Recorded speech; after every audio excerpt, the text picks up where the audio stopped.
Hello and welcome to another episode of the Other Ranting Atheist. Yes, I'm not the only one out there, and I'm really happy about that. So this is a follow-up from the last talk that I did. This time I'm going to focus on the whole, Alan Siders was talking about God hates the gays, and this brings up lots of issues for me because the thing is, whenever Alan and his whole crew talk about uh, God hating the gays, they always go to Genesis 19, which is Sodom and Gomorrah. Always go to that example.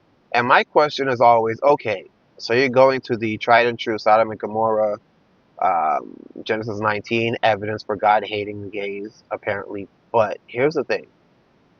If God hated the gays so much, as you tend to be insinuating, then why is it that Genesis 19 is literally the only example that you can give?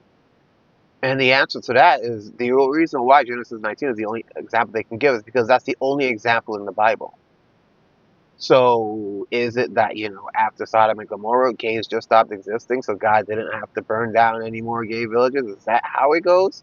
I'm pretty sure that's not the case because then gay people wouldn't exist now.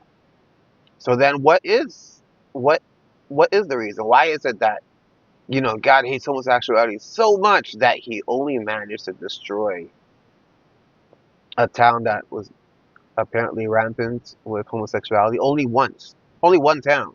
Now you might say it's an argument from silence, and there might be other examples, but why only mention one? It doesn't make sense. Something that God did so many times, but He only mentioned it once, only one example.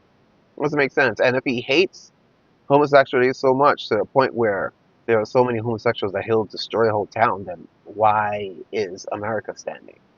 Or why are other countries standing that have a lot of homosexuals? It doesn't make sense.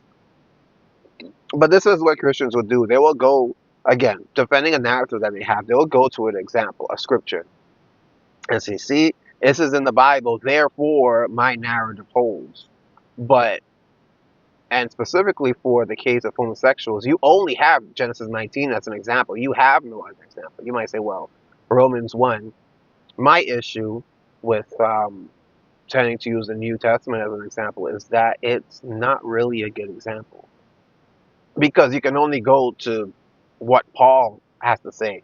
But the thing is, if you pay attention, Paul only focuses on his viewpoint or what he thinks Christianity is or should be.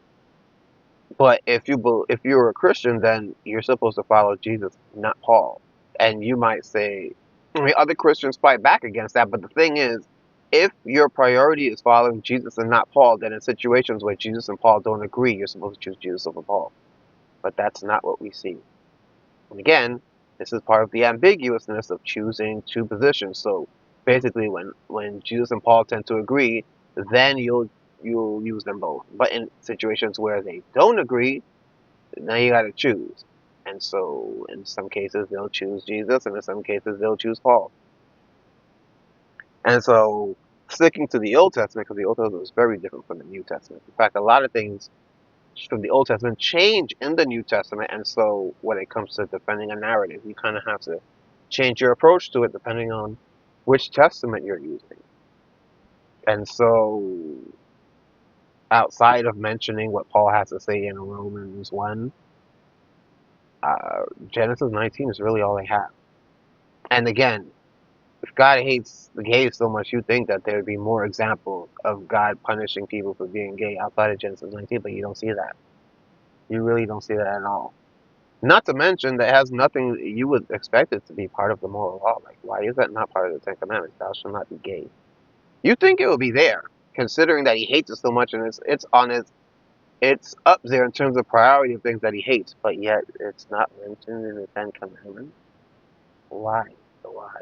That doesn't make any sense at all. At all. But again, it's all about defending a narrative. That's what street preachers do. That's what they always do.